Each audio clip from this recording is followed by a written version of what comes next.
Në dytë, të cilën ne kemi paralajmëruar qysh në fillim të edicionit, dhe unë jeta kemi kënaqësinë që studion të ndajmë me Urim Qerkinin, specialist i mjekësisë familjare, gjithashtu edhe specializant i reumatologjisë, që do të bisedojmë pikërisht për çështje që është adekuat të bisedojmë. Faleminderit dhe kënaqësi të kemi në studio.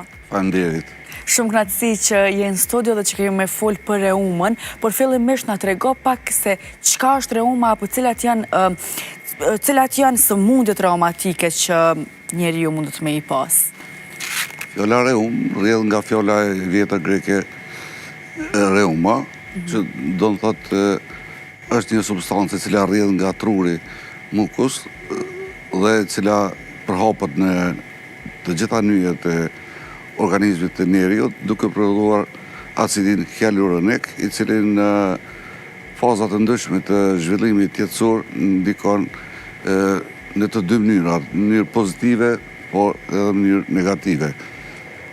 Ndërsa, sëmundje reumatizmale kemë shumë, por më të rëndësishme ose më rëndësishme i cili preokupon popullatën tonë, si dhe popullsinë e botës mbar, është artriti reumatoid, i cili shfaqet në të dy gjinit, por me predominim, do më thënë me mbizotrim, tek gjinia femërore në raport 2 me 1 ose 3 me 1. Po cilat janë shkaqet kryesore që mund të shkaktojnë reumën edhe sëmundjet të ndryshme të reumatologjisë?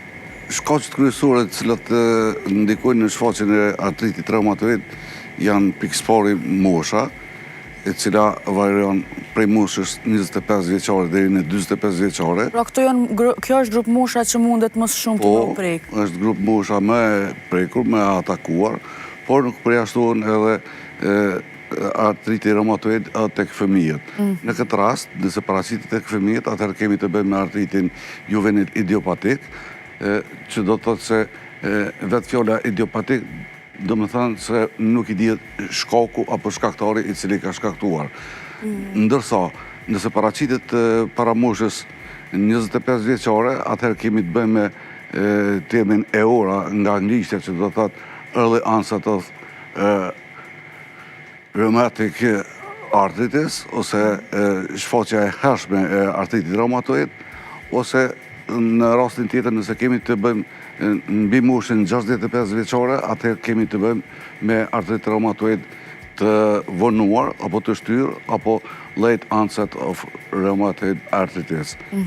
Po a janë sëmundjet reumatike të shërueshme? Një gjë do ta kemi të qartë.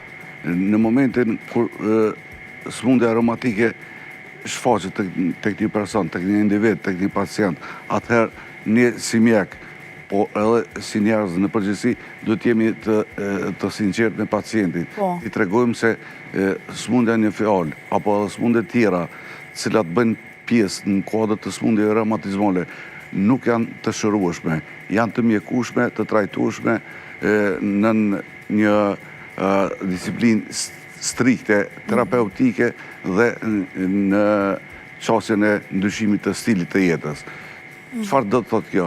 Kjo do të thotë se në momentin kur konstatohet artriti reumatoid të një person, ai duhet të jetë në bashkëpunim të drejt për drejt dhe të përhershëm me mjekun, sa të përmbahet strikt regjimit higjiene dietetik dhe terapeutik. Pra sëmundja mundet vetëm me u menaxhu, asnjëherë nuk mundet me u shëru komplet. Komplet, çrënjosje, shërim komplet sëmundjes nuk ka. Po ka menaxhim, mirëmbajtje me anë të medikamenteve, me anë të ushtrimeve, me anë të regjimit të cilën pacienti është i detyruar patjetër që ta respektoj. A është reumatologjia një sëmundje e trashëguar apo jo? Reuma, si që kemë duke folur pak më parë, një prej shkaqeve apo fillestare të sëmundjeve reumatike është trashëgimia. Çfarë nënkupton kjo? Disa persona, disa individ, disa pacient përmbajnë në vete një antigjen i cili trashëgohet brez pas brezi, jo gjithmonë në mënyrë dominante, por recesive, që do të thotë se nuk smurën drejt për drejt pasardhësit e çiftit bashkëtorë, po mund të shkojë te neprit e stërneprit, i cili është antigjeni HLA, që është Human Leukocyte Antigen, i njohur, Dhe posa të konstatuhet kjo, atëherë mund lirisht të vendosim diagnozën e artritit reumatoid të ai pacient, ai person cilin e kemë në ordinancën tonë, apo edhe nëse është nevoja edhe spitalizimi i tij.